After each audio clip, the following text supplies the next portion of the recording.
together into the West Bank and Gaza. He was a veteran by then, and I was a rookie. I vividly remembered him behind the wheel of our rental at the crack of dawn, heading off from the walls of the old city into Palestinian territory looking for trouble, remarking gleefully, "Look out, he's got a car." We always found trouble. Zook had a nose for it. He was getting ready to take off for some other hot spot, and he kindly stuck around for a few extra days to help me get acquainted with the turf. I thoroughly enjoyed working with him, but I have to admit, I was a little relieved when he departed. He was wearing me out. His motor ran in a faster gear than my own.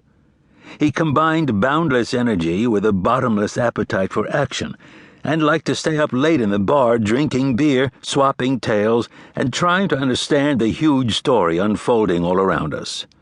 I didn't get a full night's sleep until he was out of town. When I wrote the first draft of Black Hawk Down in 1997, Zook had taken a serious career misstep.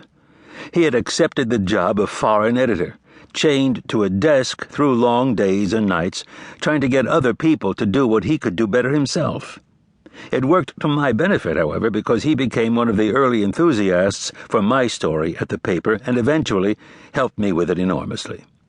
He edited that first draft into a crisp newspaper serial, so when I sat down to write the book version, I had the inestimable benefit of his earlier guidance. He performed a similar service when I wrote my book, Killing Pablo, which also first appeared as a Zook-edited serial in the newspaper.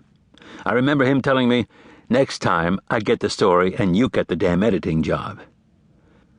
Well, this time Zook gets the story, and I'm lucky enough to have ducked doing the edit. Not that he needs any help from me. Already with Thunder Run, he's got one leg up on my efforts. He was there. And as I expected, he has come back with the single best story of the Iraq War.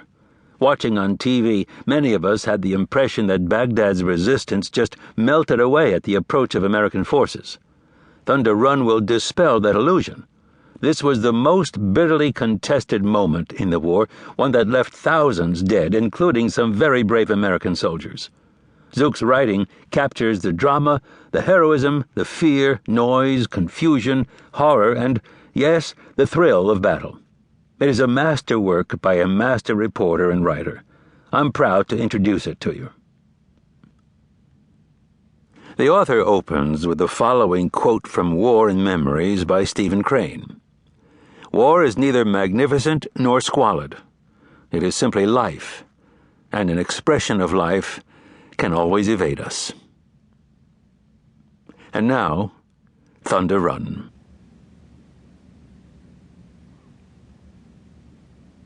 Chapter 1. Charlie 1-2. Jason Diaz was worried about his tank. It had taken a terrible beating on the long, swift march up from Kuwait that spring. Roving packs of Fedayeen Saddam, the fanatic Iraqi militiamen in their distinctive black pajamas, had shot it up outside the holy city of Najaf and in firefights along the muddy Euphrates River. The tank's pale tan skin was peppered with holes gouged out by automatic rifle fire and exploding grenades, leaving a splatter pattern of dinks and scrapes and blisters, like a chronic case of acne. The 1,500-horsepower turbine engine had sucked in several pounds of coarse sand and grit.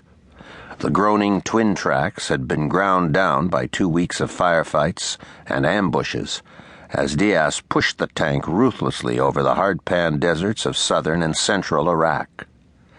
He and his crew had been on the move, day and night, for 2 weeks, and he badly needed a day, or at least a few hours, for maintenance and repairs and sleep. Diaz was a tank commander, and his life depended on his tank. It was literally a mobile home for Diaz and his 3 crewmen, his gunner, his loader, and his driver. They slept on the decks, wolfed down lumpish MREs, meals ready to eat, inside the turret, hunkered down in the cramped hutches on cold desert nights. The tank's thick steel hull kept them alive.